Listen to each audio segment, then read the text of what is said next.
Sì, assolutamente sì, 70 anni sono importanti, è una scadenza importante, 70 anni della nostra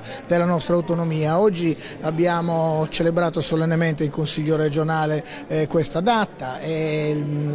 inauguriamo una mostra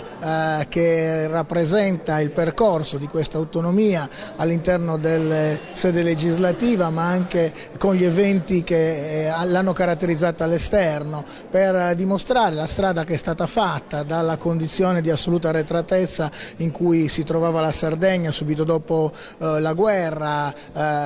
Diceva il commissario Pinna nella relazione fatta nel 1944, i sardi sono nudi e scalzi, che questo era il dato di fatto. Abbiamo fatto dei grandissimi progressi grazie proprio alla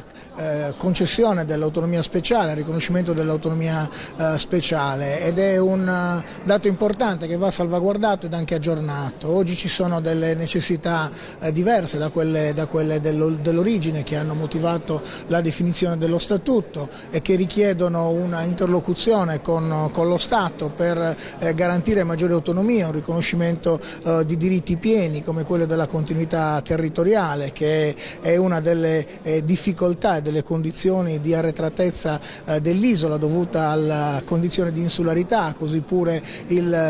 raggiungimento pieno di una viabilità interna che consenta lo spostamento e la connessione tra i diversi territori in maniera che siano parimenti competitivi, un sistema di trasporti ferroviario che sia all'altezza dei tempi e una rete dell'energia a basso costo, che siamo l'unica regione in Italia a non averla. Quindi sono tutte rivendicazioni che fanno parte